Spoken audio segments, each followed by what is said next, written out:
Voilà.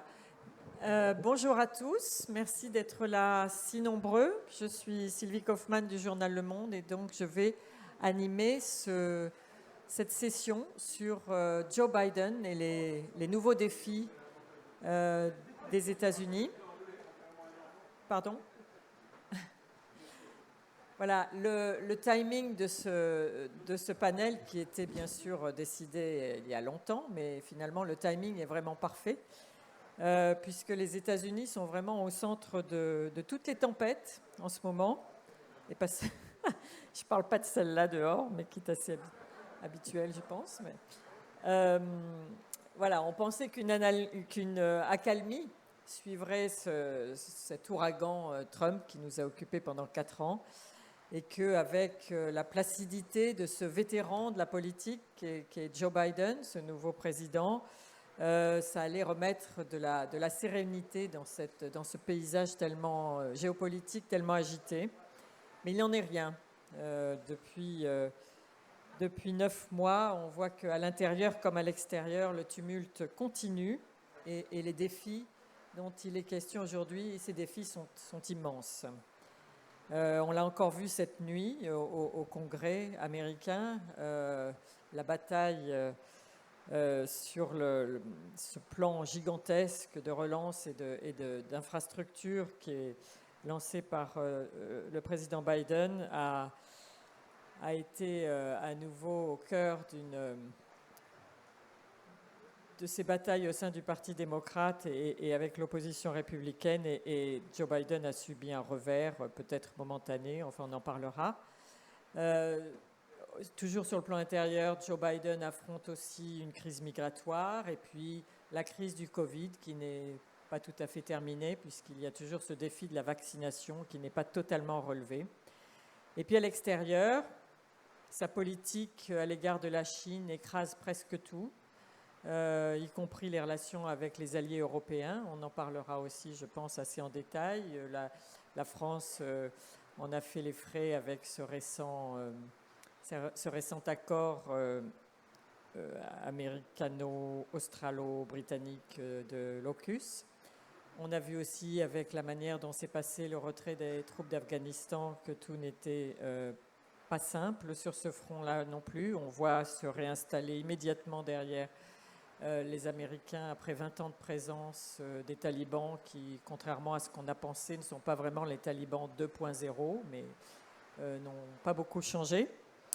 Voilà, on a d'autres échéances qui arrivent, le G20 à Rome à la fin du mois, la COP26 sur ce défi très important du climat qui se présente pas très bien.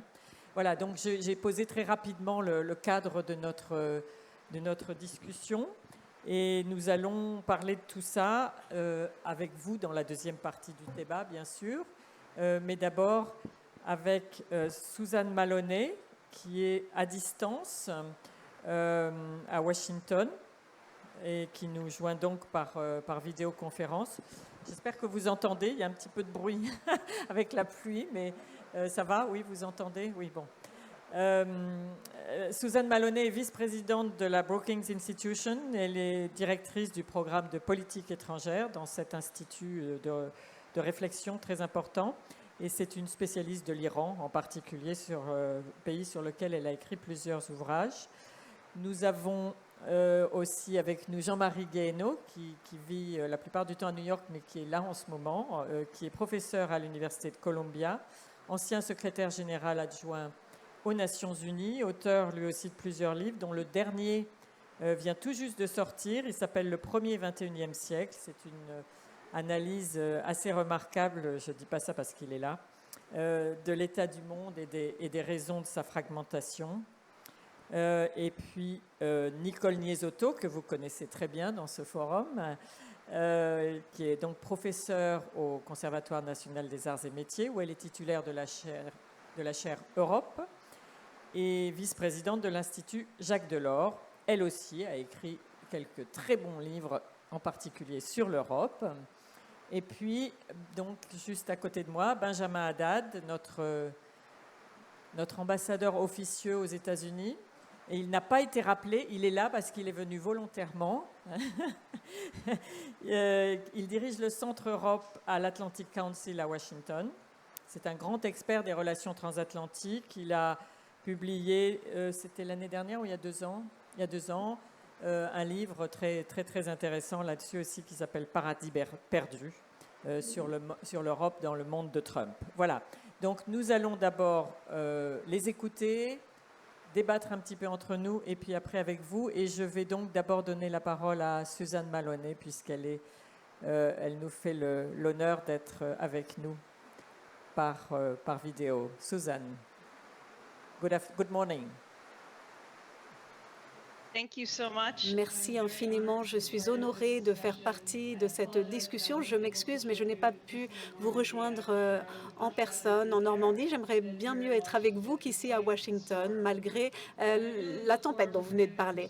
Et si on veut parler des panélistes ici, je suis ravie de voir mon collègue de Brookings, Jean-Marie. Et pour notre modératrice Sylvie, je vais pour répondre à la question des nouveaux défis de l'administration Joe Biden. Je crois que c'est l'occasion maintenant pour comprendre l'approche de cette administration, parce que c'est un problème. Il y a une crise qui suit cette administration et on peut regarder la façon dont l'administration Biden et sa politique se comparent à celle de son prédécesseur, mais il a passé beaucoup de temps à essayer de faire face aux défis. Donc je crois que c'est une bonne façon de regarder les choses parce que on peut voir la politique étrangère maintenant depuis janvier dernier. Mes attentes sont que cela va soulever encore d'autres débats au cours des mois à venir et surtout avec les relations transatlantiques. Laissez-moi dire quelque chose tout d'abord et ensuite je me ferai le plaisir d'écouter votre conversation d'ici à Washington. Tout d'abord, je pense que nous comprenons bien que l'administration Biden a démarré son mandat à un endroit très familier pour le peuple américain, c'est-à-dire loin de la République d'Iran. C'est la même chose pour chaque président depuis Ronald Reagan, depuis qu'il a fait son inauguration auprès des otages en Téhéran lorsqu'ils ont été libérés. Donc, c'est une position un peu différente. Maintenant, cela a été précipité par les États-Unis avec l'administration de Trump de se retirer du plan d'action général et de poser des sanctions, pas simplement au niveau où ils étaient pendant l'administration Obama, mais comme ce qui a été décrit comme une pression maximale. Et donc, pour les marchés d'énergie, ils ont voulu réduire les revenus de l'Iran, qui fait partie du budget principal. Ils ont voulu le réduire à 0. L'administration Trump a eu certains succès à appliquer ces sanctions, mais peu de succès, bien entendu, en menant l'Iran à clore son programme nucléaire ou arrêter certaines des politiques en place, surtout dans la région et surtout par rapport au traitement de l'Iran par rapport à sa propre population. Donc, il a voulu réhabiliter les choses, donc, on voit que les crises se sont intensifiées avec l'influence de l'Iran, mais il a dû donc procéder dans un contexte bien différent et par rapport à ses prédécesseurs. Et je crois qu'il est clair et compréhensible que l'administration est venue en début de mandat et que les priorités étaient bien entendu différentes. Il a fallu s'atteler à la pandémie, voir les problèmes économiques, etc., qui étaient d'importance. Il y avait également d'autres priorités en jeu, comme la crise climatique et la justice. Comme beaucoup de problèmes et beaucoup de défis, l'Iran n'occupe pas le même niveau de concentration que pour l'administration Biden que pour ses prédécesseurs, que ce soit pour Trump ou le président Obama. Et ce que nous voyons cependant de façon constante, puisque Biden a plus d'expérience de la politique étrangère que ses prédécesseurs, ce que nous voyons, c'est que c'est une équipe très sage qui a été mise en place et l'effort a été fait et réalisé pour que ne cherche pas un niveau de prix Nobel, de nouveaux rapprochements avec l'Iran, de nouvelles relations avec l'Iran, mais simplement pour réparer les dommages qu'avait effectués l'administration Trump. Et je pense que c'est quelque chose de constant que nous pouvons voir avec l'administration Biden et d'autres fraudes qui ont eu lieu. Donc, je crois que la priorité a changé par rapport aux menaces également auxquelles font face les États-Unis. Et maintenant, en particulier la menace de la Chine et d'autres technocraties, il faut voir ce que cela veut dire pour l'ordre national. Donc, pour gérer les problèmes avec l'Iran, plutôt que de se concentrer dessus principalement, comme vous pouvez vous rappeler, les anciens secrétaires d'État étaient monopolisés par ces sujets en 2015. On n'imagine pas le secrétaire Lincoln qu'il fasse quelque chose de semblable à l'heure actuelle. En dépit du fait qu'il y ait eu des efforts sérieux de la part de l'administration, il y a le désir pour le plan et la priorité mise sur la restauration du plan d'action pour une conformité des deux côtés, mais sans succès pour le moment. Je crois qu'il faut reconnaître tout simplement que le contexte a changé, que des choses cassées ne peuvent pas toujours être réparées, mais je pense qu'il y a eu un réel effort qui a été fourni par les États-Unis, raisonnable et sérieux, de la part des diplomates en charge de ces objectifs et bien sûr les efforts de travailler en collaboration proche avec les alliés et les partenaires dans le monde, l'Union européenne 3 et d'autres membres du Conseil de sécurité de l'Union européenne. Je crois qu'il faut dire ce qu'il en est, c'est le défi auquel nous allons être confrontés. Et mon temps est limité. Et donc, ce que je veux dire, c'est que nous allons être confrontés à une nouvelle crise avec l'Iran très prochainement. Alors, en regardant la République islamique, à Téhéran, nous avons eu des calculs précis que les intérêts sont mieux servis si on ne vient pas en conformité avec le plan. Il faut trouver un meilleur accord pour les États-Unis et la internationale. Maintenant, en Iran, peut-être nous sommes à 1 mois ou 2, peut-être de produire assez de matériel missile ou de capacité nucléaire. Donc, il faudra donc ce temps devait durer 1 an et donner un temps nécessaire à la communauté internationale pour pouvoir répondre à une bombe éventuelle lancée par Téhéran. Donc, il faudra que nous puissions développer ce qui est à ce point une urgence absolue sur un plan B, une approche différente. Parce que ce que nous avons vu, ce sont les efforts effectués pour la négociation et ils n'ont pas été des succès et je ne pense pas qu'ils le seront, même dans les circonstances actuelles. Je vais clore en listant quelques aspects qui seront essentiels, je pense, à toute approche ou plan alternatif. Le premier est qu'il faut absolument, explicitement, il faut que ce soit multilatéral. Nous avons plus de 4 décennies d'expérience pour reconnaître que le multilatéralisme ne fonctionne pas avec l'Iran. C'est un défi de taille et cela concerne toute la communauté internationale avec la communauté transatlantique. Il faut reconnaître qu'en dépit de l'importance autour du nucléaire, les défis de l'Iran ne se limitent pas à cette seule question. Il faut travailler avec les alliés autour des menaces posées par l'Iran. Il y a eu un dialogue diplomatique qui s'est amélioré au cours des dernières années entre l'Iran et ses pays voisins, mais ce n'est pas assez encore pour produire ce qui est nécessaire, et c'est-à-dire une plus grande liberté d'action.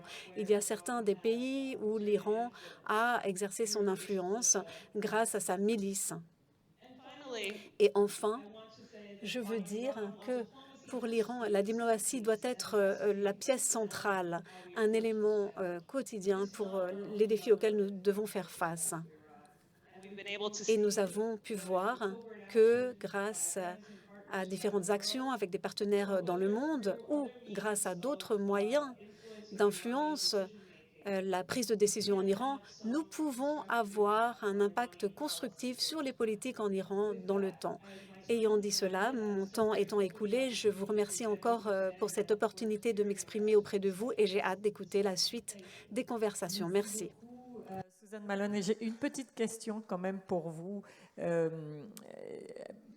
Puisque vous nous avez très très bien expliqué comment cette question de l'Iran, bien qu'elle soit cruciale, est un peu à l'ombre, si je peux dire, de la compétition, de la rivalité des grandes puissances. Mais si je ne me trompe pas, la Chine était un des signataires de l'accord JCPOA sur le nucléaire iranien. Et alors, est-ce que vous pensez justement que cette énorme rivalité des grandes puissances est une mauvaise nouvelle justement pour les chances de progrès de ce traité, de ces négociations?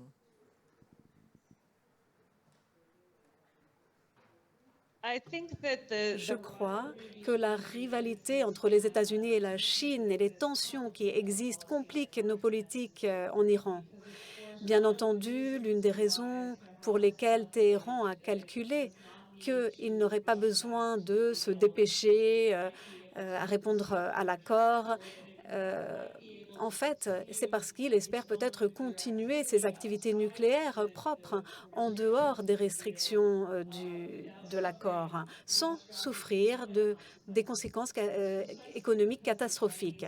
Cela est parce que la Chine a exporté des milliers de barils d'essence à Téhéran par jour en dépit des sanctions américaines mises en place par l'administration Trump et qui sont restées en place sous l'administration Biden. Donc l'administration Biden est confrontée à un choix très difficile.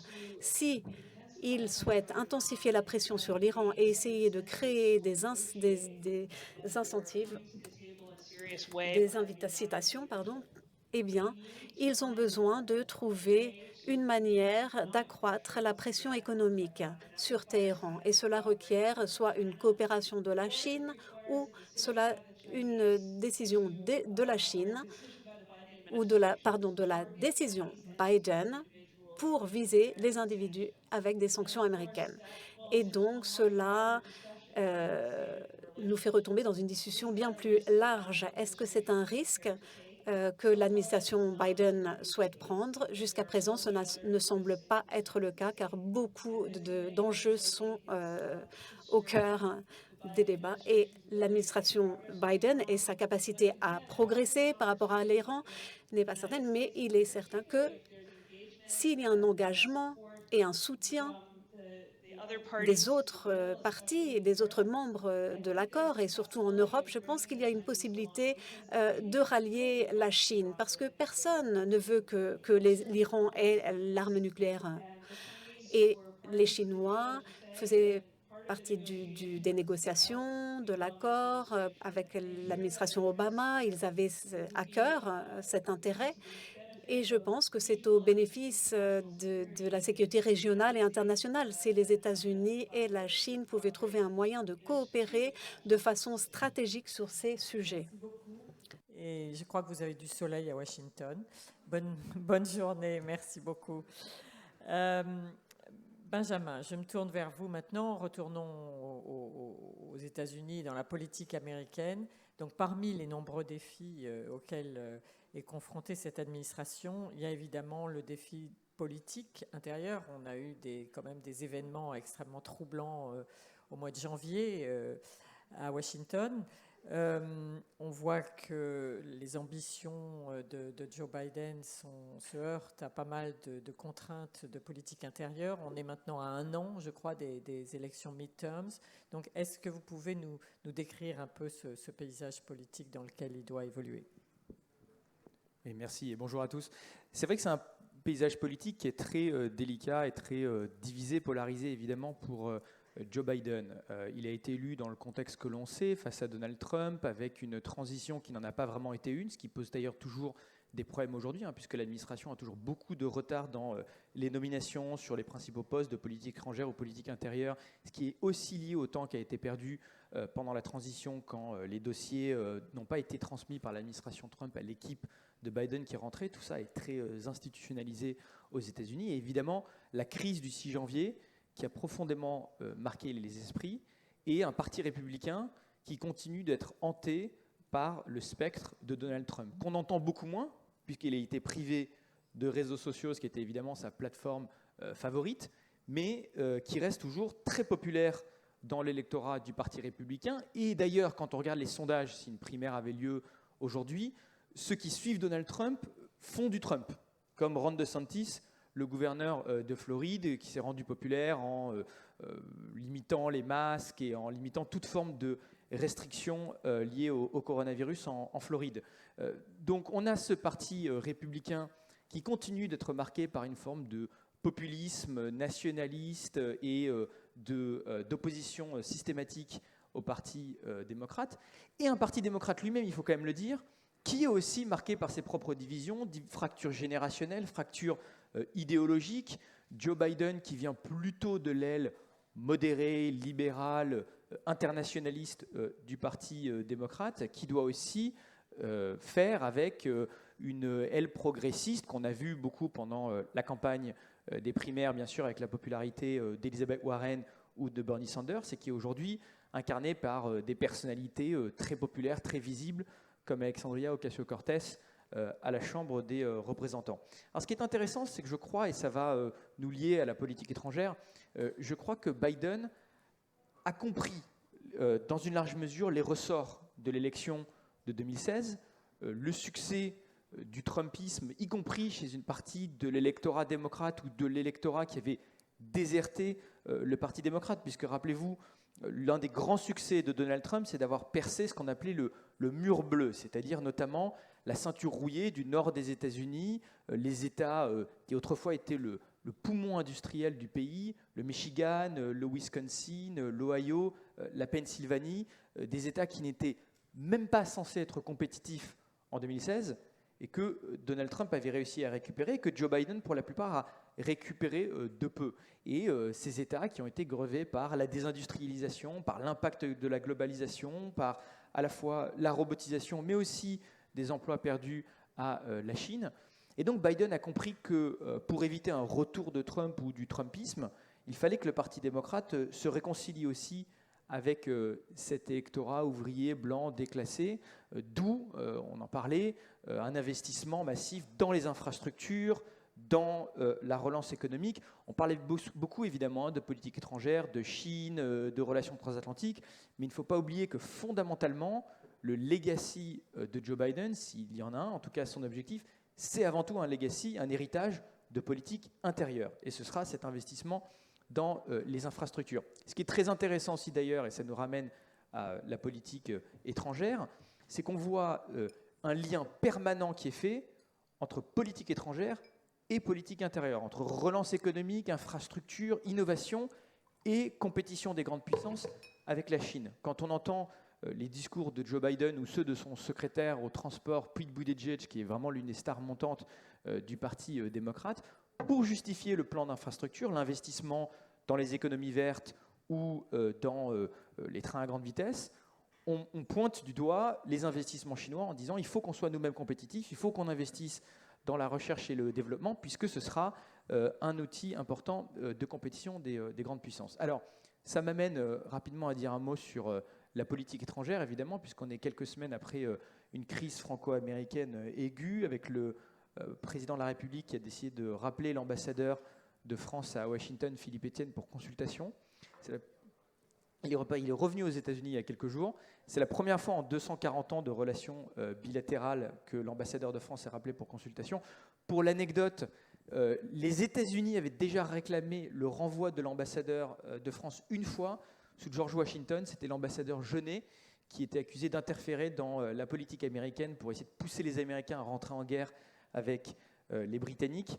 À l'époque, Genet, en 1794, donc risquait de faire face à la guillotine en France, donc a demandé l'asile politique à Hamilton, qu'il détestait, mais qui a quand même eu la gentillesse de lui donner l'asile. Donc il a terminé sa vie comme fermier aux États-Unis. Mais bon, ça montre un petit peu à quel point cette crise était, je crois, sans précédent.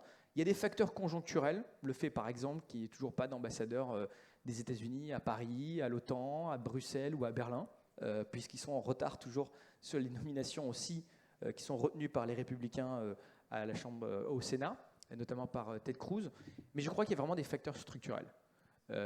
Et on va en reparler, mais je pense qu'on a peut-être ces dernières années trop insisté sur le côté aberrant de la personnalité de Trump, les scandales, les tweets, les polémiques, les insultes, sans voir qu'il était aussi un accélérateur de tendances préexistantes, de priorités changeantes. Et Suzanne a parlé des nouvelles priorités diplomatiques des États-Unis. Bien entendu, la focalisation sur la Chine, la priorité qui est donnée à la compétition stratégique avec la Chine, qui est aujourd'hui l'un des seuls, sinon peut-être le seul sujet de consensus bipartisan à Washington, et donc le retrait relatif, progressif d'Europe, mais aussi du Moyen-Orient. Et on en voit bien sûr les conséquences spectaculaires avec le retrait brutal d'Afghanistan et ses conséquences. Et donc la relation transatlantique, je crois, sera aussi vue, tout comme l'Iran, sera aussi vue largement à l'aune de cette question chinoise. C'est peut-être la différence de méthode ici entre Biden et Trump, c'est un accent un peu plus important, mais là aussi il faut le tempérer, qui est donné aux alliés dans la compétition stratégique avec la Chine. On a eu il y a quelques jours le premier conseil commercial et technologique entre les États-Unis et l'Union européenne qui vise justement à faire émerger des normes communes sur l'intelligence artificielle, des investissements communs sur les microprocesseurs, sur les filtrages des investissements chinois pour contrer la Chine. Et donc, il y a des conséquences, je crois, durables à tirer pour les Européens de ces priorités changeantes des États-Unis. Je pense qu'on en reparlera un peu plus tard. Merci beaucoup, Benjamin. Alors justement, Nicole, je passe à vous. Benjamin a évoqué les problèmes transatlantiques, franco-américains, mais c'est plus large que ça.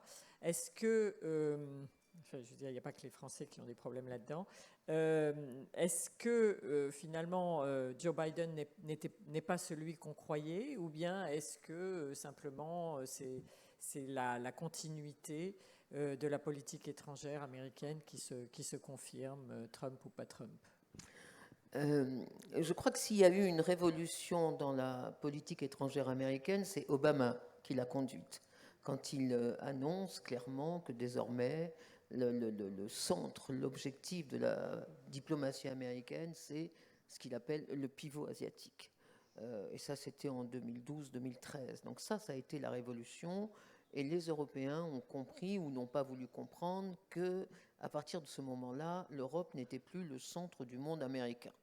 Ça fait longtemps qu'on sait qu'on n'est plus le centre du monde en général, mais là, on a compris qu'on n'était plus, ou du moins on aurait dû comprendre qu'on n'était plus le centre du monde américain. Mais ce qui est nouveau pour les Européens, je commencerai par là, c'est qu'on a découvert, enfin, on connaissait les montagnes russes et on découvre maintenant les montagnes américaines. C'est-à-dire que tous les 4 ans, les administrations changent et la diplomatie américaine vis-à-vis de l'Europe change également à 180 degrés. Donc on a eu Bush fils, on a eu, donc, qui menaçait les Européens, souvenez-vous, soit vous êtes avec nous, soit vous êtes contre nous. Ensuite on a eu l'extraordinaire Obama, dont l'Europe entière est tombée amoureuse tellement il correspondait aux valeurs européenne. Ensuite, on a eu de nouveau Trump, le brutal, l'incompréhensible, l'ennemi de l'Union européenne. Quand on lui posait la question quel est le plus grand ennemi des États-Unis, il répondait l'Union européenne.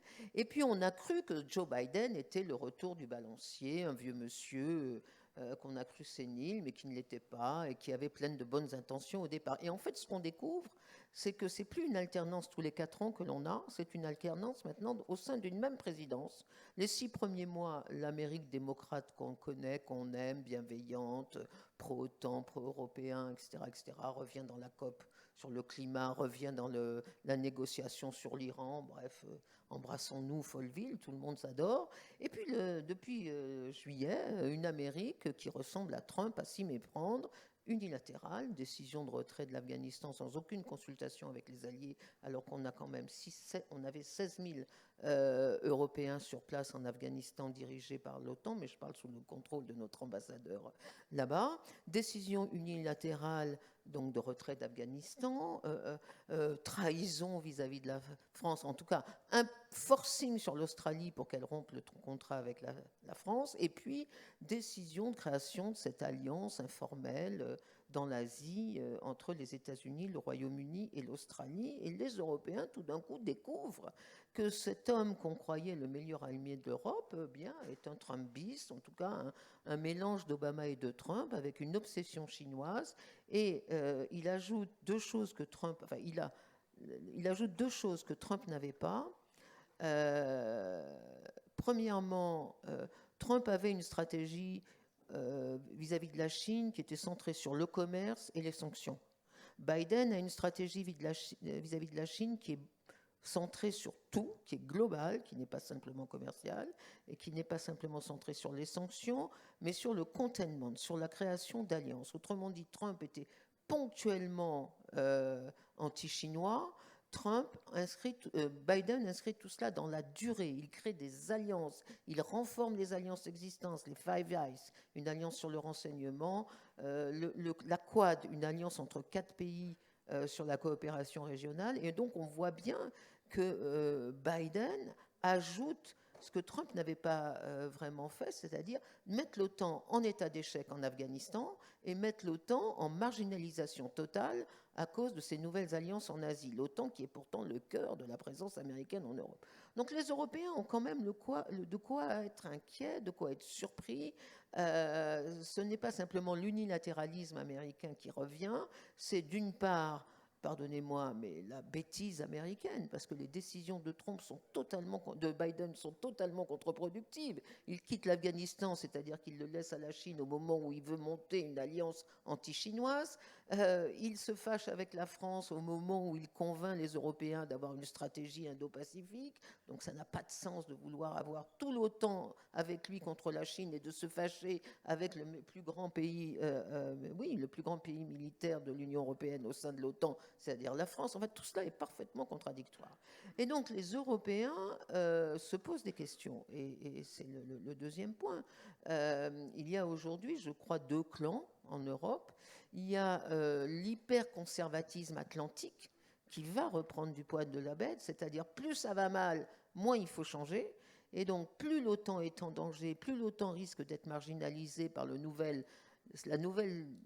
nouveau maillage d'alliances que l'Amérique tisse en Asie contre la Chine, eh bien plus il faut renforcer l'OTAN. Il ne faut surtout pas donner aux États-Unis des raisons supplémentaires d'aller encore plus loin dans le désintérêt vis-à-vis de l'OTAN. Donc il faut être encore plus atlantique, collé aux Américains, être de bons élèves pour qu'au moins ils gardent un intérêt en Europe, parce que la Russie est quand même là, et que donc qui nous défendra contre la Russie si l'Amérique est en Chine? Première attitude. Deuxième attitude, qui est l'attitude inverse, qui est de dire plus l'Amérique change, plus les Européens doivent s'organiser seuls. C'est l'attitude du bon sens, c'est l'attitude que défend la France depuis longtemps, celle d'une autonomie stratégique européenne, parce que il y a quelques 70 ans, De Gaulle était le seul Européen à penser que l'Amérique n'était pas un allié fiable. Aujourd'hui, il y a beaucoup d'Européens qui se posent la question sur la fiabilité d'une alliance avec les États-Unis. Et donc, on a ces 2 clans aujourd'hui. Moi, je suis convaincu que le nécessaire est d'aller pour l'Europe vers une plus grande indépendance stratégique, mais je pense que le plus probable n'est pas ça. Le plus probable, c'est que, comme d'habitude, les Européens, plus ça va mal, plus ils vont essayer de se mettre sous l'aile de la poule américaine. Ça, en tout cas, c'est le débat de cette année, très certainement. Et deuxième question, c'est est-ce que cette vision que l'Amérique essaye de défendre, c'est-à-dire de retour à un monde bipolaire entre l'Occident et la Chine, c'est-à-dire entre le leadership américain d'un côté pour les démocraties, y compris avec l'Arabie saoudite, le Pakistan, dont on sait que ce sont les grandes démocraties de la planète, est-ce que cet affrontement entre l'Occident et la Chine a du sens quand on est européen? C'est une vraie question, ce n'est pas une question facile pour les Européens. On a vu que sur certains sujets, on était plus proche des Chinois que les Américains. Par exemple, sur le réchauffement climatique pendant toute la période de Trump. Mais sur d'autres sujets, en particulier sur les sujets politiques et stratégiques, c'est évident qu'on est plus du côté des Américains que du côté chinois. Mais c'est une vraie question. Est-ce que l'intérêt des Européens à l'avenir, c'est de coller à une vision du monde qui sépare la planète en deux, en gros les bons et les méchants, qui est un peu la seule chose que savent faire les États-Unis en matière de réflexion stratégique? Est-ce que c'est notre intérêt? Est-ce que nous n'avons pas plutôt intérêt à défendre au moins une vision du monde à trois, les Américains, les Chinois et nous, les Européens, qui avons peut-être des intérêts différents, un modèle à défendre, une identité à défendre? Ça, c'est le deuxième grand débat européen. On a vu qu'à l'OTAN, quand il est venu au mois de mai cette année, Joe Biden a obtenu que dans le dernier communiqué final de l'OTAN, il y ait une phrase qui faisait référence à la Chine comme le défi systémique pour un ordre international fondé sur des règles de droit. Donc il a obtenu ça des alliés, y compris de l'Allemagne, alors que l'Allemagne est quand même le pays qui a le plus de commerce avec la Chine. Il a gagné sur ce plan-là. Maintenant, après l'affaire AUKUS et l'affaire des sous-marins, je ne suis pas sûre qu'il ait autant d'adhésion du côté européen sur cette vision du monde. Et moi, personnellement, je pense que ce n'est pas du tout l'intérêt des Européens d'aller dans la construction d'un monde fondé sur un affrontement binaire entre eux et nous. On en est sorti, ça a été le cas pendant 50 ans avec l'Union soviétique, on en est sorti, ce ne serait quand même pas pour rentrer de nouveau dans ce système international. Donc voilà, je crois que les deux grands débats européens de l'année à venir, les années qui viennent seront ceux-ci. Est-ce qu'on est de plus en plus autonome tout en étant bien sûr du côté des Américains, ou est-ce qu'au contraire on considère que l'OTAN doit rester immuable pendant encore 100 ans et on ne bouge pas, et plus l'OTAN est insaisissable, moins on bouge? Ça, c'est la première question. Et la deuxième question, est-ce que vraiment on est capable d'articuler une vision du monde qui soit un tout petit peu plus complexe, un tout petit peu plus sophistiquée que la division en deux? Donc, voilà. Merci. Et alors, passez votre micro à Jean-Marie Guéhenno, qui va réagir justement à cette vision que vous avez exposée, Nicole. Donc, est-ce qu'on est en effet... à cause de la bêtise américaine, pour citer Nicole, condamné à nouveau un monde binaire, ou est-ce qu'on a un autre ordre international qui peut émerger de ce grand désordre actuel? Bon, la bêtise américaine, je crois que les Américains n'ont pas le monopole de la bêtise aujourd'hui, ce qui est un des problèmes. Je pense qu'en réalité, la crise dont parlait Benjamin Haddad, la crise de la démocratie américaine, est une crise de toutes les démocraties. Il faut regarder un peu en nous-mêmes et voir que partout, les démocraties sont malades. Alors, ça se voit plus aux États-Unis parce qu'ils ont beaucoup plus de puissance qu'aucune autre démocratie. Donc, on les regarde, c'est magnifié par l'impact que tout ce qui se passe aux États-Unis a sur le monde. Le plus grand événement de politique internationale des dernières années, ça a été l'élection de Trump, un événement de politique intérieure. Et c'est un événement, je pense, dont on n'a pas fini de voir les répercussions, parce qu'il met en cause, au fond, l'idée que la démocratie est le stade ultime de l'histoire, que s'il y a une sorte que l'idée du progrès est dans les gènes de nos sociétés.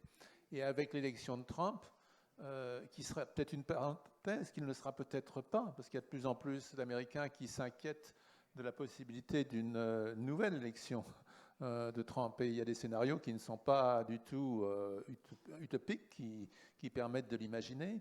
Avec l'élection de Trump, on a vu que la démocratie, ça peut être des tribus haineuses, ça peut être une société qui se fragmente, une société où 70% des républicains ne croient pas que le résultat des élections est le vrai résultat.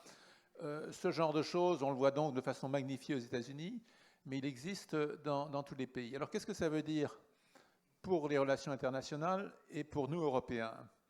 Je crois que d'une certaine manière, l'hyperpuissance américaine, pour reprendre l'expression de Védrine, est aujourd'hui une hyperpuissance au pied d'argile, au fond, parce qu'elle est fragilisée sur le plan interne de façon assez fondamentale, mais là aussi, elle n'est pas la seule.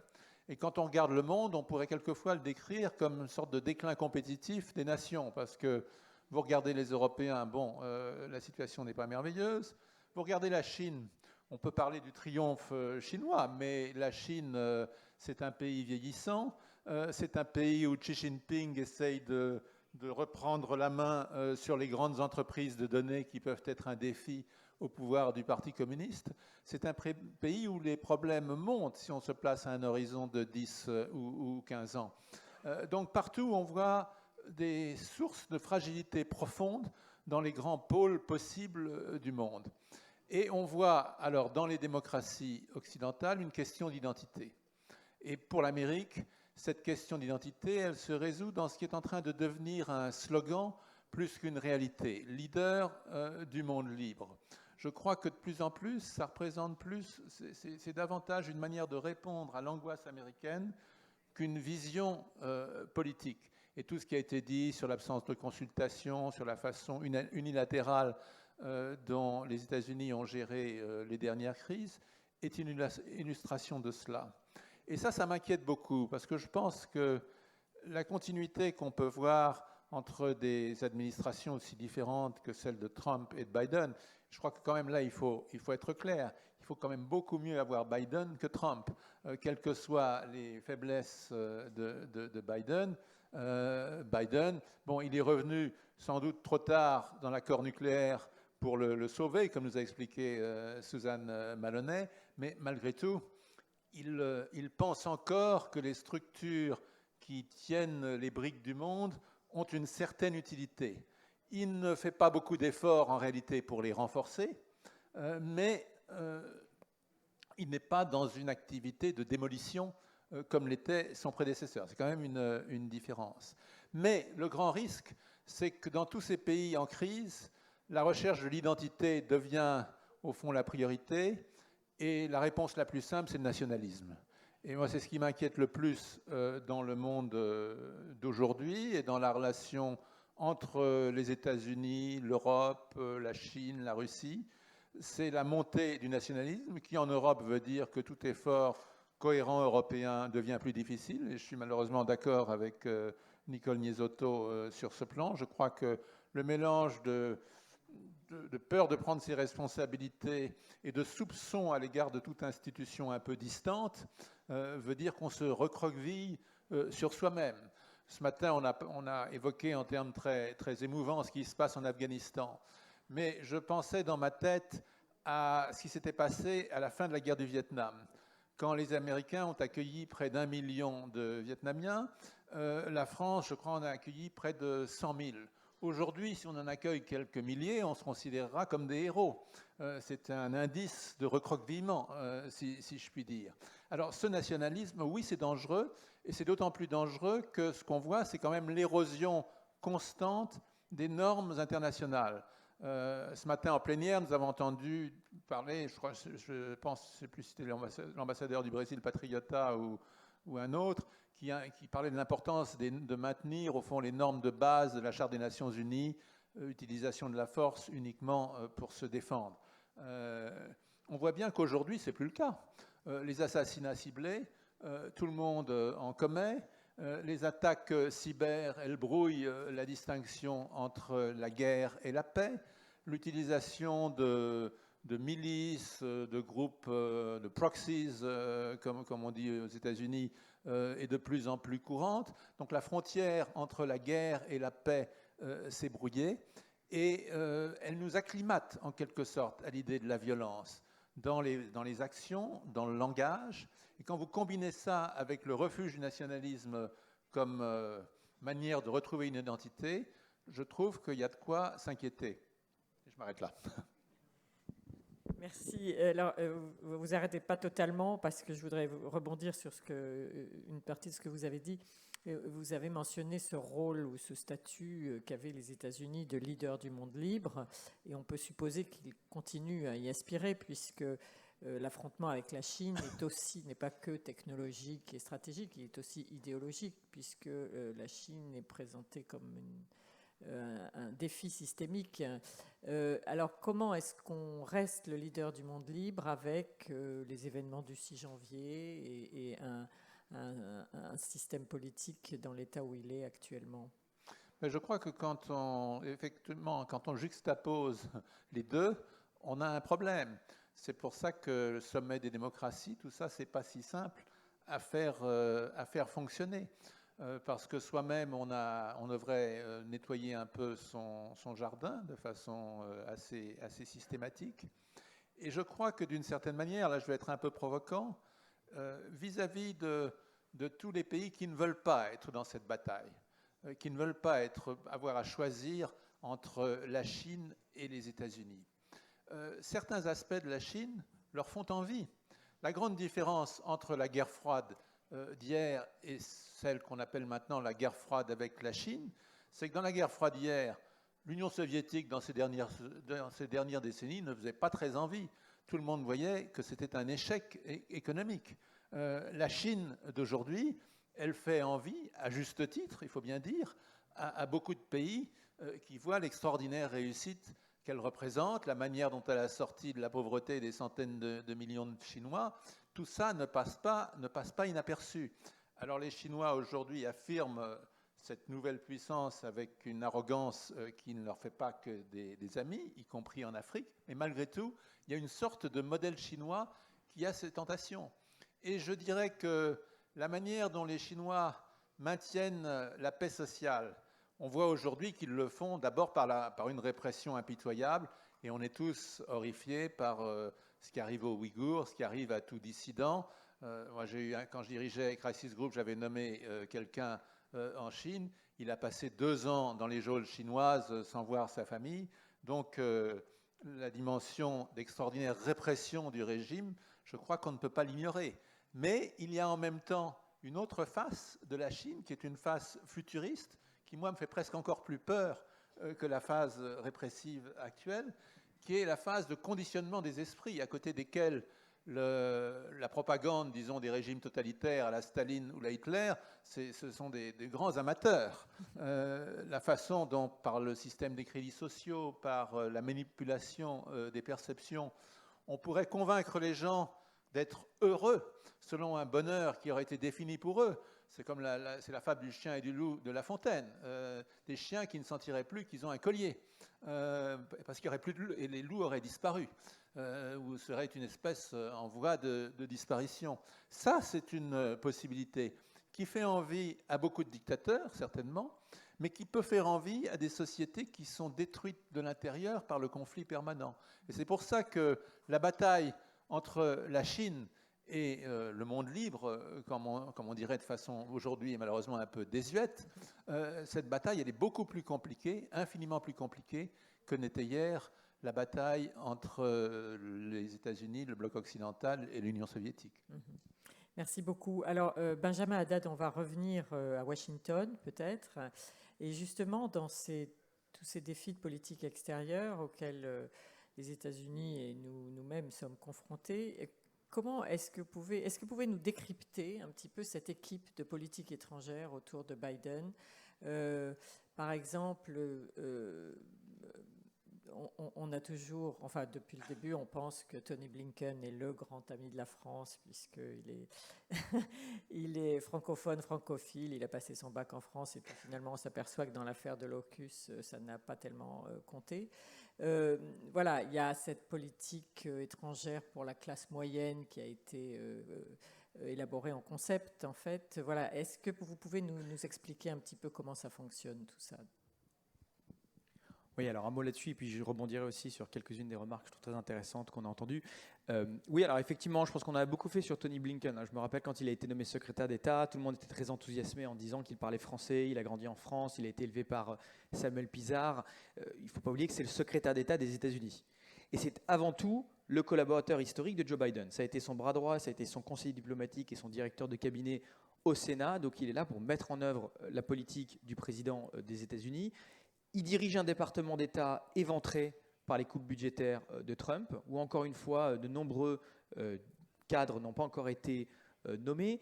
Et de toute façon, on voit une tendance depuis Kissinger à la centralisation de la politique étrangère à la Maison-Blanche autour de la figure du Conseil national à la sécurité, qui est ici Jake Sullivan, qui est un fin manœuvrier bureaucratique, qui est quelqu'un qui a des réseaux importants au Parti démocrate. Il avait été l'un des responsables de la campagne déjà d'Hillary Clinton en 2016. Il aurait probablement obtenu ce poste sous Hillary Clinton. Il est proche aussi de Joe Biden. Il a travaillé pour lui au cabinet du vice-président. Donc, beaucoup de choses sont concentrées ici, mais je crois que fondamentalement, la politique étrangère qu'on voit, la décision par exemple de se retirer d'Afghanistan, que tout le monde ne partageait pas au sein de l'administration, d'ailleurs peut-être que Blinken lui-même aurait choisi une autre chronologie, cette décision, c'est une décision de Joe Biden. C'est Joe Biden lui-même qui comprend les nouvelles priorités des États-Unis et qui est en train de faire évoluer la politique des États-Unis. Il ne faut jamais sous-estimer, je crois, le poids du président et de la vision impulsée par le président dans la politique étrangère américaine. On l'a déjà payé sous Trump avec la décision de retrait, par exemple, de Syrie, où on entendait les discours de Donald Trump qui disaient « une fois Daesh abattu, je me retirerai, ça ne m'intéresse pas de rester, y compris pour soutenir les Kurdes dans le nord-est syrien ». On a entendu beaucoup de gens, et même à Washington, nous dire « vous inquiétez pas, l'État profond, les militaires, les adultes dans la pièce vont le contenir ». Ça marche un moment, et à un moment, c'est le président qui tranche et qui décide. Donc ça, il ne faut jamais, je crois, l'oublier. On l'a vu avec Obama sur la Syrie, on l'a vu aussi avec Trump sur le même type de dossier, et aujourd'hui avec Joe Biden. Si je peux réagir rapidement sur quelques points, je crois qu'il y a quelque chose qui est très important, sur lequel je voudrais insister. Les États-Unis ne sont pas en déclin. Ils ne sont pas en déclin. Si on regarde d'un point de vue démographique, c'est un pays jeune, plus jeune que l'Europe, et plus jeune que la Chine qui est en train de vieillir. C'est un pays qui a un dynamisme démographique aussi qui est lié à l'immigration, une immigration qui s'intègre. C'est un pays qui continue à innover, même si effectivement il est fracturé par des divisions et des inégalités économiques, une crise démocratique aussi, mais là aussi je suis totalement d'accord avec ce qu'a dit Jean-Marie Guéhenno, cette crise démocratique elle se reflète aussi chez nous, et d'ailleurs je trouve beaucoup en ce moment, je suis en France depuis quelques jours, j'ai un peu un PTSD de 2015-2016 de l'émergence de Trump sur un autre candidat potentiel ici, on pourra en parler, mais il y a beaucoup à mon avis de parallèles potentiels, et c'est un pays qui a une capacité tout de même de rebond et d'innovation sur le plan économique qui est assez exceptionnelle. Les projections de croissance et de PIB des États-Unis en 2022-2023 sont plus élevées que celles avant du Covid. Donc c'est un pays qui sort plus fort du Covid, plus riche.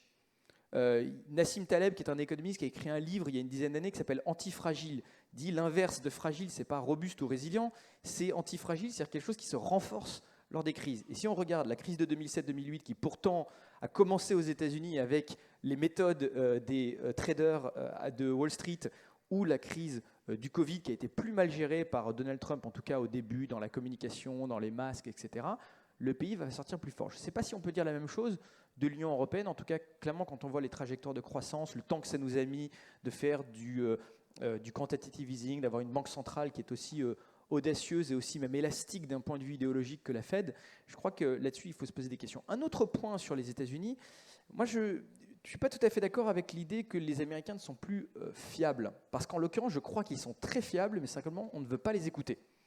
Ça fait 10 ans que les Américains nous parlent de leurs priorités qui sont en train de changer. Le pivot vers l'Asie de Barack Obama, Donald Trump qui a été assez brutal, Bob Gates, il y a 10 ans, qui était le secrétaire à la défense d'Obama, qui dit si les Européens ne veulent pas augmenter leur budget de défense, ça ne nous intéressera plus et on ira voir ailleurs. Et je crois qu'on est en train de voir aujourd'hui ces menaces, ces avertissements qui sont en train de porter leurs fruits. Barack Obama, à la fin de son second mandat, donne une interview à Asie Atlantique en traitant les Européens, les Français et les Britanniques à l'époque, à cause de la Libye, de passagers clandestins. Et donc effectivement, je crois que là, il faut vraiment, et je suis d'accord avec ce qui a été dit précédemment, il faut qu'on en tire les conclusions au niveau européen, même pas vraiment contre les Américains, mais d'une certaine façon, c'est ce qui sauvera la relation avec les États-Unis.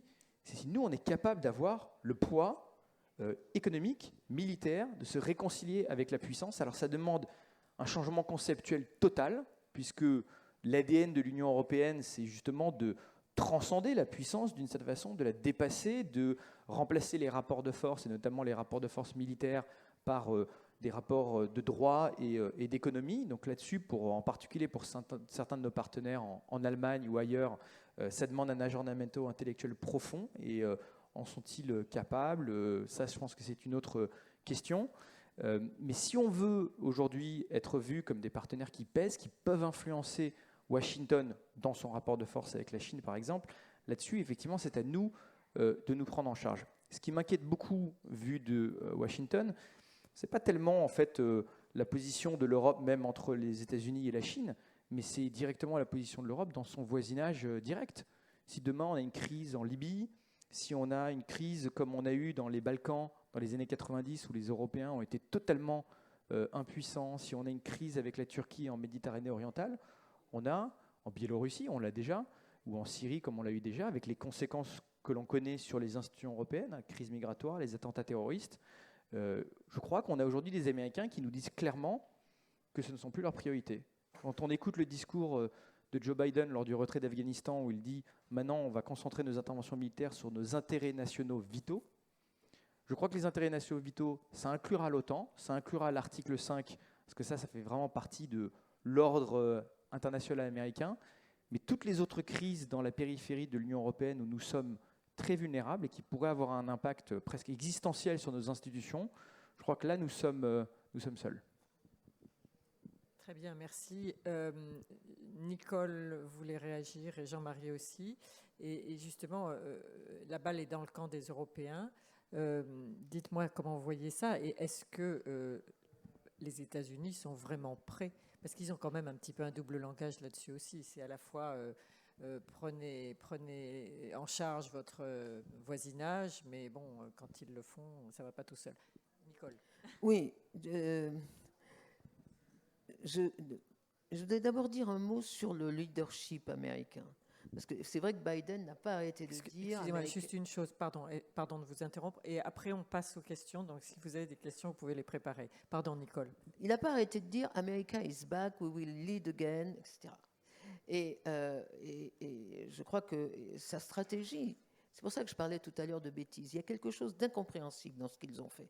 Pendant les 6 premiers mois, Biden essaye de rétablir un leadership mondial et pour ça, il faut qu'il rétablisse d'abord un leadership occidental. C'est la première étape. Et il réussit très bien. Il obtient de l'OTAN le consensus sur la Chine et il obtient du G20 un consensus sur un capitalisme plus social puisque c'est lui qui prend l'initiative d'une taxation de 15% sur les bénéfices des grandes multinationales. Donc il arrive à mettre tout l'Occident derrière l'Amérique et c'est extraordinaire. Et puis, tout d'un coup, début juillet, on a l'impression, c'est comme si quelqu'un d'autre prenait le pouvoir à Washington, il fait exactement l'inverse. Il détruit ce qu'il vient d'obtenir. Il inquiète l'OTAN par cette défaite qu'elle lui impose en Afghanistan et par cette création d'une alliance différente en Asie, plus importante pour lui. Donc il inquiète l'OTAN et il inquiète l'Occident en reprenant toutes les mauvaises habitudes de Trump. Je n'en ai pas parlé, mais il a exactement non seulement le réflexe unilatéral à partir de juillet, mais l'incompétence. Cet homme qu'on nous avait présenté comme un grand professionnel de la diplomatie, qui était là depuis 40 ans, accumule les erreurs. Il libère la base de Bagram dont parlait ce matin Jacquemin. Donc 5000 terroristes sont dans la nature parce que les Américains l'ont donné la porte aux talibans. Il quitte l'Afghanistan et la Chine. La Chine, elle a des contrats extraordinaires avec l'Afghanistan, donc elle se méfie un peu de tout cela, mais quand même. Donc c'est quand même incompréhensible. C'est pour ça que je parlais de bêtises, mais si quelqu'un peut m'expliquer, je ne sais pas si Suzanne est encore là, on voit son nom, mais je ne sais pas si elle est... Bon. Bref, ça c'est mon premier point. Quant aux Européens, les Européens, moi je continue de penser et d'écrire, et d'ailleurs je fais un peu de pub, j'ai un livre qui sort en janvier, et qui s'appelle « L'Europe de demain, c'est changer ou périr » en sous-titre. Les Européens, ce qu'on appelle l'autonomie stratégique des Européens, ou la souveraineté européenne, c'est pas de réagir à un tel ou un tel, c'est pas de prendre position pour ou contre la politique américaine, c'est de décider entre nous. La vraie difficulté des Européens, c'est pas qu'on n'arrive pas à avoir des armées, c'est pas qu'on n'arrive pas à faire des choses ensemble, c'est qu'on ne sait pas discuter entre nous. Moi, j'ai passé plus de 10 ans au sein du Conseil, de l'Union européenne, dans la partie Conseil. Il n'y a jamais une réunion des chefs d'État et de gouvernement de l'Union européenne, mais jamais, dans lequel ils se mettent autour d'une table et où ils se disent dans quel monde on vit et dans quel monde on veut vivre dans les 20 ou 30 ans qui viennent. Jamais. Et donc, l'idée que les Européens puissent discuter ensemble, décider ensemble, est-ce que c'est notre intérêt de suivre l'Amérique sur la Chine? Est-ce que c'est notre intérêt, au contraire, de répondre, de forger une autonomie sur tel ou tel aspect de la politique internationale? C'est ça que les Européens doivent faire. Le vrai défi des Européens, c'est tout simplement de se mettre autour d'une table et de décider ensemble, plutôt que d'attendre de savoir ce que l'Amérique va faire afin de réagir pour ou contre les intérêts américains. Et je termine en disant, d'autant que les Américains sont parfaitement contradictoires, sinon pervers à notre égard, puisqu'ils demandent d'un côté de les suivre, et parce que le grand défi du XXIe siècle, c'est la Chine, donc il faut faire front commun entre occidentaux pour contrer la menace chinoise, que ce soit une menace militaire ou une menace numérique. Donc d'un côté, les Américains nous demandent donc de les suivre à fond, de dépenser pour cela, et d'un autre côté, ils nous disent ah ben, vos histoires, ça ne nous intéresse pas, débrouillez-vous, etc. Et donc, je crois que les Européens devraient... La seule solution pour les Européens, c'est de se mettre ensemble et de réfléchir à quel monde, à quel type de relations internationales ils veulent créer, dans quel monde ils veulent vivre. Et ça, j'espère beaucoup que la présidence française prendra l'opportunité, parce qu'on a la présidence, nous Français, tous les 14 ans maintenant, dans la grande Europe élargie, donc il ne faut vraiment pas rater le moment, au lieu de faire, bon c'est très bien de faire un sommet sur la défense européenne à Toulouse pendant la présidence française, mais j'espère beaucoup que ce ne sera pas un sommet sur la défense européenne, que ce sera un sommet sur comment les Européens voient le monde et quel monde voulons-nous. Je ne voudrais absolument pas qu'on perde du temps à parler, je ne sais quel battle group ou autre chose de ce type. Jean-Marie. Oui, bon, sur la bêtise américaine, d'abord, en Afghanistan, on peut tout à fait imaginer que ce n'est pas si idiot de dire aux Chinois, débrouillez-vous avec l'Afghanistan. Je pense qu'il y a beaucoup d'Américains qui pensent cela. Donc, ce qui est une perte certaine pour l'Afghanistan, ce qui est une tragédie pour l'Afghanistan, n'est pas forcément un gain pour la Chine de ce point de vue-là. Non, moi, ce que je voulais souligner, c'est mon accord avec Benjamin Haddad sur le fait que les États-Unis restent un pays extraordinairement tonique. Le vrai problème, c'est le décalage entre des institutions politiques qui ne fonctionnent plus et un pays qui reste extraordinairement créateur et dynamique. Et d'ailleurs, les pays dangereux sont en général des pays dynamiques. Quand on est fatigué, on est moins dangereux. Et si je me place à un point de vue européen, je crois que le grand défi pour les Européens, c'est que l'Europe, elle a raté la révolution des données. Toutes les grandes entreprises de données sont des entreprises américaines.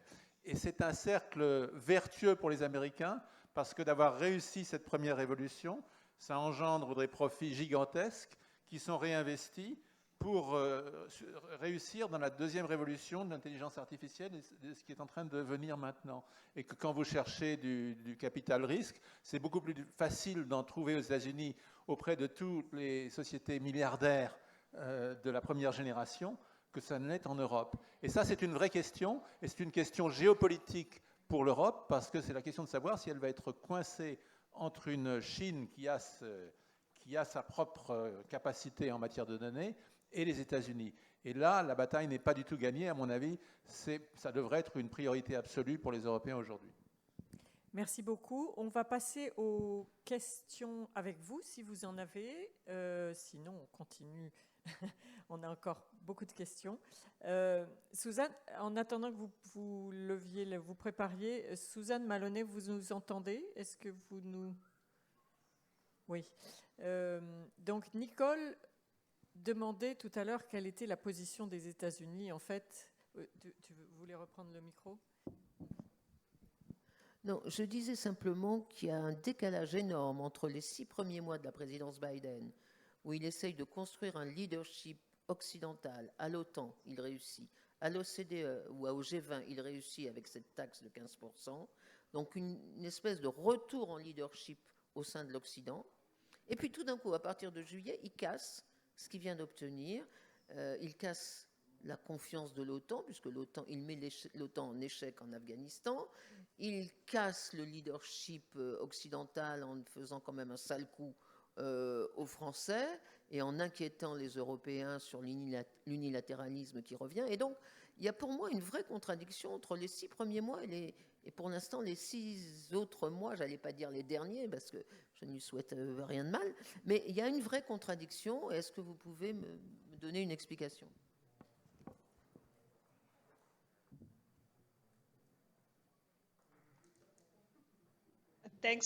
Merci beaucoup de me donner à nouveau l'opportunité de revenir dans cette conversation. Et je suis tout à fait d'accord avec tellement de choses qui ont été dites par les autres panélistes. Et j'ai hâte vraiment de vous entendre répondre à ce point également, parce que je sais que vous avez passé beaucoup de temps à Washington aussi.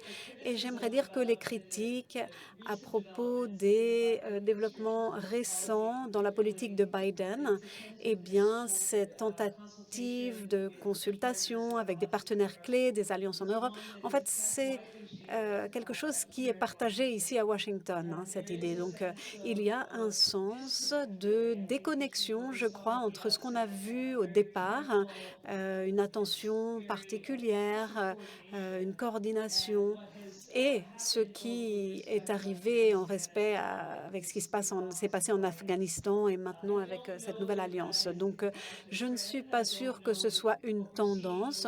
Je ne sais pas si ce que nous voyons avec donc ces derniers événements qui ont été produits par l'administration Biden, je ne sais pas si c'était tout à fait intentionnel, mais cela suggère que la complexité des changements, en fait, de passer de calculs stratégiques qui avaient gouverné la politique étrangère aux États-Unis depuis 2011, était basée sur le contre-terrorisme.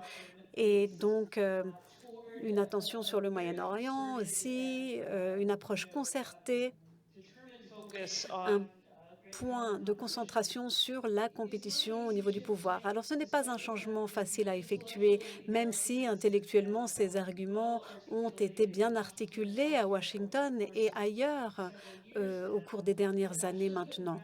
En fait, de mettre en pratique la politique et qui souligne un focus sur la Chine ou la compétition, la concurrence avec ces pays, eh bien, je crois que cela montre une nouvelle stratégie naissante, peut-être, et je crois que les leçons apprises et retenues, bien sûr, il y a eu des efforts réalisés pour répondre à certaines des préoccupations, mais je pense que ce serait un service énorme si ce que nous voyons vraiment, s'il y avait un jugement des partenaires européens sur l'administration Biden et je pense que les leçons que nous pouvons en tirer par rapport à l'Afghanistan, pour nous tous, c'est qu'il faut travailler plus dur pour nous assurer que nous puissions nous coordonner nos actions, que nous puissions gérer les choses ensemble autant que possible et pas qu'on ne voit pas les choses juste dans les titres des journaux, mais qu'il y ait un vrai dialogue diplomatique qui a fait partie de nos succès pour beaucoup de sujets. Donc, je vais revenir à l'Iran. On ne peut pas faire les choses seuls. On ne peut pas travailler seul. Comme on l'a vu par rapport à la diplomatie, on ne peut absolument pas le faire tout seul, et comme on l'a vu sous l'administration Trump en particulier. Donc, il est tout à fait essentiel qu'on trouve un motus vivendi qui soit viable et que l'on reconnaisse qu'on ne va pas toujours avoir le même point de vue sur ces points clés. Est-ce qu'il y a des questions Oui, madame, ici. Attendez, il y a un micro pour vous, voilà, qui arrive. Bonjour. J'aimerais savoir dans quelle mesure la dette colossale américaine influence, parce que je ne sais pas déjà comment elle va payer cette dette. Elle est débitrice vis-à-vis de la Chine, entre autres. Donc, dans quelle mesure est-ce que cette dette influence la politique étrangère américaine ? Benjamin, peut-être ou... Ah. Non, c'est une question qu'on se pose souvent à propos de la relation avec la Chine, parce que les Chines sont des grands détenteurs de bons du trésor américains. Mais tout le monde se tient un peu là, parce que si les Chinois se débarrassaient brutalement de ces bons du trésor, ça en ferait évidemment baisser le prix, donc ils se tireraient dans le pied. Et donc cette dette américaine, je pense qu'elle, pour le moment, elle a été... Ce qui est intéressant, c'est que la guerre d'Afghanistan, elle a été uniquement financée par la dette. À la différence de toutes les autres guerres du passé, il y avait eu des augmentations d'impôts au moment de la guerre du Vietnam, il y avait eu des augmentations d'impôts massives pour financer la Seconde Guerre mondiale. La guerre d'Afghanistan et la guerre d'Irak, ce sont des guerres de la dette. Ce qui veut dire qu'au fond, le peuple américain n'a pas senti le poids financier de la guerre. Il n'a pas senti le poids humain parce que c'était des soldats professionnels et qu'il y a eu finalement relativement peu de pertes. Ce qui veut dire que d'une certaine manière, la politique étrangère a été déconnectée de la vie intérieure américaine.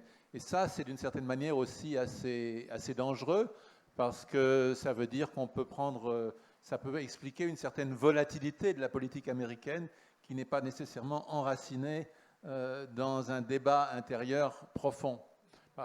Le dernier exemple étant cette affaire AUKUS, qui évidemment secoue beaucoup la France et qui aux États-Unis, enfin je suis absent des États-Unis depuis une quinzaine de jours, mais je pense qu'il faut vraiment être un aficionado de la politique internationale pour en avoir entendu parler. Un mot rapide sur la dette. Pour l'instant, ce n'est pas vraiment une contrainte d'un point de vue financier, puisqu'en fait, les États-Unis continuent de pouvoir se financer sur les marchés financiers sans aucun problème quand on regarde leur taux d'intérêt, quand on regarde le poids du dollar qui n'a fait qu'accroître dans les 15 dernières années dans le poids des échanges internationaux et dans les réserves des banques centrales mondiales. D'ailleurs, si on regarde, c'est assez amusant, si on regarde le poids de la dette sur PIB ou le poids du déficit sur PIB aux États-Unis, les États-Unis ne rentreraient jamais dans l'Union européenne. Ils sont très loin des critères de Maastricht, mais ça, c'est ce qu'on appelait à une époque en France le privilège exorbitant du dollar qui leur permet effectivement de financer des guerres ou des grands projets d'infrastructure. En revanche, c'est un sujet de politique intérieure. C'est un sujet de clivage aujourd'hui entre les démocrates et les républicains et qui a mené de temps en temps, sur la question du financement de la dette, du déficit, qui a pu mener à des paralysies politiques, à des paralysies du gouvernement. Et donc ça peut à terme avoir un impact en projection de puissance et en politique étrangère. Merci beaucoup. Est-ce qu'il y a une autre question? Monsieur, ici.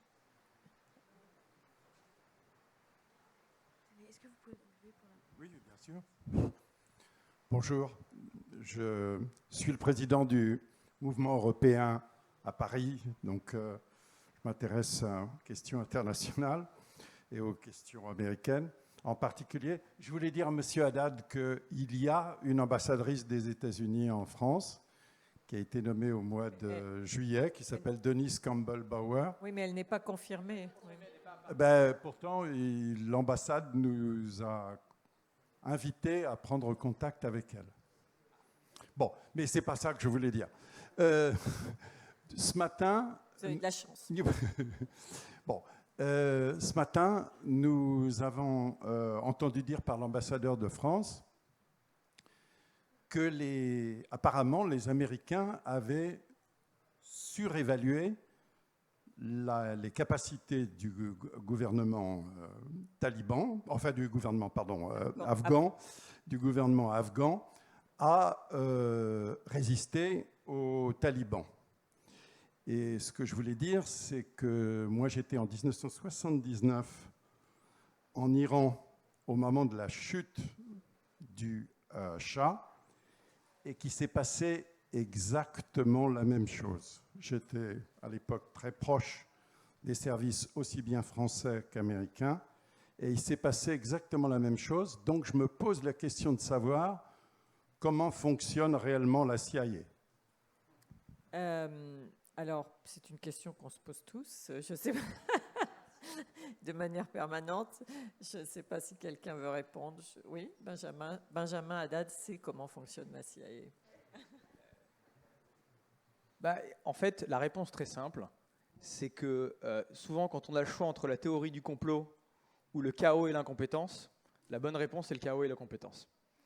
Et la CIA, comme d'autres organes bureaucratiques américains, c'est parfois lourd, parfois lent, parfois on fait des erreurs, parfois on confond ses désirs pour des réalités. Je crois que dans le cas de l'Afghanistan, où les États-Unis s'étaient investis pendant 20 ans, avaient injecté tellement d'argent, tellement d'investissements humains, bien sûr, dans le soutien au gouvernement afghan, au gouvernement de Ghani, et dans la formation des forces de sécurité afghanes, peut-être qu'ils n'ont pas voulu voir, ils n'ont pas voulu comprendre la rapidité avec laquelle ces forces de sécurité et ce gouvernement allaient s'effondrer. Bon, je parle là sous l'autorité de notre ambassadeur, mais je crois qu'effectivement, peut-être certains pays européens, à commencer par le nôtre, avaient une approche peut-être moins sentimentale et peut-être moins liée effectivement au succès de ce gouvernement afghan, et donc on n'a pas besoin de s'en convaincre. Mais les échecs du renseignement américain, c'est pas nouveau, hein. Quand on regarde évidemment la question des armes de destruction massive en 2003, alors il y avait un agenda politique, un intérêt pour pousser aussi ce récit de la part de l'administration Bush, mais à l'époque, il y avait un consensus dans les agences de renseignement pour dire oui, Saddam Hussein essaie d'avoir des armes de destruction massive. Et même d'une certaine façon, AUKUS, la réaction française, c'est un sujet plus petit pour les Américains, mais ils n'ont pas du tout vu venir les réactions françaises. Parce que fondamentalement pour eux, il y avait seulement cette dimension commerciale. Donc ils ont dit, bon, les Français ont perdu un deal, mais au fond, les Australiens leur avaient déjà dit, ce qui n'était pas vrai, mais ce que les Australiens avaient dit aux Américains. Mais je crois qu'ils avaient complètement occulté l'importance stratégique que cet accord avait que ce contrat avait pour la France, que la relation bilatérale avec l'Australie et la présence française dans l'Indo-Pacifique avait pour l'élite politique et diplomatique française. Et c'est pour ça que la réaction française, qui à mon avis justement était importante pour marquer le coup, a vraiment stupéfait l'administration américaine. Non, si ça n'était qu'un problème de la CIA, à mon avis, ce serait moins grave. C'est un problème, je crois, très général de la diplomatie américaine qui a du mal à se mettre dans la peau des autres. Quand ils sont intervenus en Afghanistan et encore plus en Irak, il y avait, je crois, je parle sous votre contrôle pour le chiffre, à peine 15 personnes au département d'État qui parlaient arabe. Autrement dit, ce n'est pas simplement une question de renseignement, c'est une déculturation de l'administration américaine vis-à-vis du monde extérieur, parce que c'est le résultat d'une croyance peut-être idéaliste des États-Unis, de croire qu'ils sont la nation exceptionnelle, qu'ils comprennent le monde et que le monde, de toute façon, doit respecter ou se plier aux valeurs et aux politiques américaines. Et ils ont été effectivement, ils ne connaissaient rien à l'Irak, et donc cette idée qu'on allait mettre la démocratie en Irak, les Français étaient les premiers à dire que ça n'a pas de sens. Ils ne connaissaient rien à l'Afghanistan, et Dieu sait si les Soviétiques avant leur avaient dit, vous allez voir, c'est compliqué. Et pareil, vous l'avez dit, je voulais le dire sur la France, ils n'ont même pas imaginé une seconde que notre réaction pourrait être politique, culturelle, et pas simplement commerciale. Donc je crois que ça va bien au-delà d'une faillite du renseignement américain, c'est aussi une faillite, je dirais presque, de l'enseignement supérieur américain sur l'intérêt qu'ils ont pour le monde extérieur. Et pourtant, je sais ce que va dire Jean-Marie, mais je lui sens la réponse. Les Américains sont la plus ouverte des démocraties, la plus ouverte sur... Alors, avant que Jean-Marie réagisse, j'ai juste une petite chose à dire en termes de... on n'a pas vu venir, sur AUKUS, les Français n'ont rien vu venir non plus. Alors, je ne sais pas non plus comment fonctionnent les services secrets français. Tout petit mot là-dessus, d'après ce que je crois entendre, ce n'est pas tout à fait exact non plus, puisqu'on a posé des questions aux Australiens, aux Américains, et apparemment on a été rassurés. Oui, moi j'allais dire ce que tu viens de dire là, c'est-à-dire que les services quand même on peut se poser des questions sur peut-être qu'ils ont pris trop au sérieux l'idée qu'il ne faut jamais espionner les alliés, qui avait été une source de tension entre les États-Unis et la France à un moment. Non, moi je pense quand même que aux États-Unis, dans cette affaire afghane, il y a eu aussi un manque de compréhension psychologique de l'impact qu'allait avoir sur l'armée afghane le fait que les Américains partaient. et que ça, c'était difficile à mesurer, mais que c'est une dimension importante. Je crois aussi, et ça devrait nous faire réfléchir, parce que nous aussi, nous intervenons sur d'autres théâtres, qu'il faut réfléchir à la manière dont on soutient une armée. Et la façon, enfin là, je parle encore sous le contrôle de notre ambassadeur à Kaboul, mais moi, de ce que j'en ai vu quand j'étais à l'ONU, je suis allé souvent à l'époque en Afghanistan, j'y suis retourné un peu après, c'était un modèle de soutien où il y avait beaucoup d'appui aérien. Donc quand on enlève l'appui aérien, les troupes qui ont été habituées à cet appui aérien n'ont plus vraiment les moyens de se battre. C'est un modèle où on externalise beaucoup le soutien logistique, tout ce qui fait fonctionner une armée. Donc quand les contractors, quand les sociétés privées qui gèrent ce soutien logistique s'en vont, les soldats se retrouvent tout nus, sans ration, sans munitions, rien ne marche plus, ils ne sont plus payés. Là, il y a aussi une part de corruption qui joue. Et donc, c'est un modèle qui n'est pas adapté à des armées qui doivent vivre dans la durée et vivre dans une certaine pauvreté. Et quand on enlève les béquilles qui leur permettent de fonctionner, eh bien, elles risquent de s'effondrer. Je crois qu'il y a des leçons à en tirer pour notre coopération militaire. Avant de jeter la pierre aux Américains sur leur échec en Afghanistan, pour l'avenir, dans la façon dont la France doit gérer ses appuis extérieurs quand elle aide des États fragiles. Merci beaucoup. Est-ce qu'il y a encore une dernière question? Oui, ici au fond, s'il vous plaît. Madame, voilà.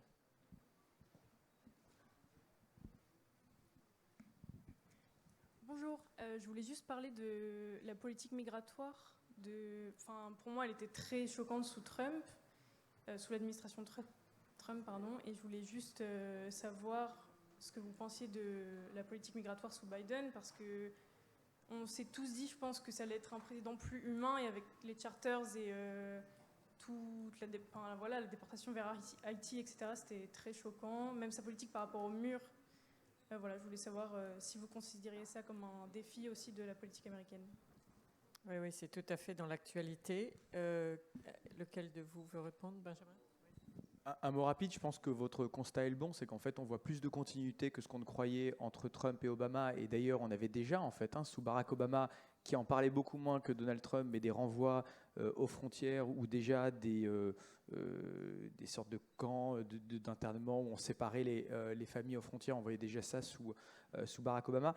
La politique migratoire à la frontière sud des États-Unis, c'est une tragédie parce qu'en fait, c'est un sujet politique sur lequel administration après administration se casse les dents, n'arrive pas à trouver un accord bipartisan au Congrès.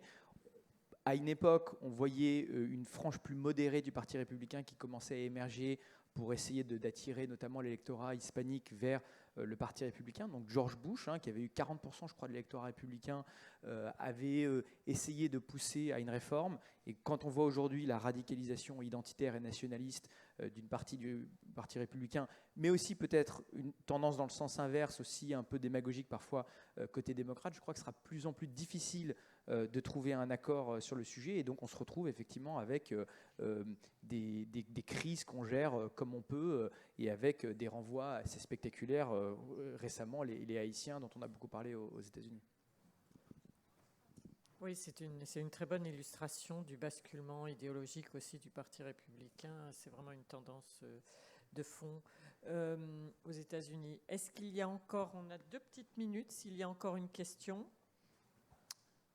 Non, vous êtes rassasié. Moi, j'avais une petite curiosité juste pour terminer. C'est un point un peu précis, mais on a parlé de la défense européenne et du rôle que voulaient ou ne voulaient pas assumer les Européens. Dans le communiqué conjoint Biden-Macron de réconciliation, peut-être si je peux dire, il y a une phrase assez claire sur la défense européenne, l'importance de la défense européenne. Alors Nicole, je vous donne le dernier mot.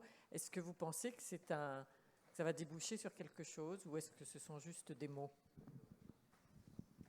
D'abord, je n'en sais rien, mais je pense que si c'est une concession obtenue pour l'affaire des sous-marins, le décalage est quand même extraordinaire entre les deux sujets. Et voilà, ça a dû faire plaisir à la future présidence française de donner l'impression aux autres Européens qu'il y avait une bénédiction américaine pour aller plus loin. Je crois que beaucoup d'Européens aujourd'hui ne veulent pas aller trop loin dans la défense européenne parce qu'ils ont peur que cela affaiblisse l'OTAN, que ça mette en colère un peu les Américains et que du coup ça desserve leurs propres intérêts de sécurité. Maintenant, si effectivement, grâce à ce communiqué, la présidence française peut dire allons-y dans la défense européenne, parce que vous voyez, les Américains sont d'accord, j'ai obtenu le blanc-seing, le feu vert du président Biden pour y aller, on peut se dire que certains Européens seront moins gênés pour participer. Cela dit, je pense que tout cela est rhétorique. Et que ça n'est pas, comment dire, ça n'est pas le déclenchement d'une nouvelle période en matière de défense européenne. Je crois que la question de la défense européenne, c'est un peu l'arbre qui cache la forêt. Ça n'est pas le sujet. Le sujet, c'est pas l'armée européenne. Le sujet, c'est la politique étrangère européenne. Le sujet, c'est la vision du monde des Européens. C'est la politique, tout simplement. Il faut que les Européens, avant d'avoir une armée commune, des bateaux ou des lance-missiles, il faut que les Européens aient une vision du monde commune. Ça ne sert à rien d'avoir la plus belle armée du monde, européenne ou pas, si on n'est pas d'accord sur la façon de l'utiliser, sur l'objectif de paix qu'on recherche et sur le monde que l'on veut établir en le faisant. Donc c'est pour ça que je crois que la défense européenne, qui a été un des grands sujets effectivement à la fin des années 90, aujourd'hui encore une fois, c'est l'arbre qui cache la forêt du vrai sujet. Benjamin, le mot de la fin. Moi, je trouve ça intéressant, mais je ne suis pas tout à fait d'accord avec ça, parce que je préfère quand même à la rigueur avoir la puissance sans la vision du monde que la vision du monde sans la puissance, et ne serait-ce que pour pouvoir répondre aux crises et aux menaces qui agitent notre environnement. Mais peut-être, alors effectivement, c'est peut-être juste une concession rhétorique, mais peut-être que ça peut ouvrir une nouvelle dynamique si on est capable de les pousser et de les forcer à délivrer en actes, parce que c'est vrai que les Américains ont toujours été schizophréniques sur la défense européenne, nous demandant d'un côté d'augmenter nos budgets de défense, mais quand on le fait dans le cadre d'initiatives européennes en disant « Oh là là, attention, ça peut être redondant et dupliquer l'OTAN ».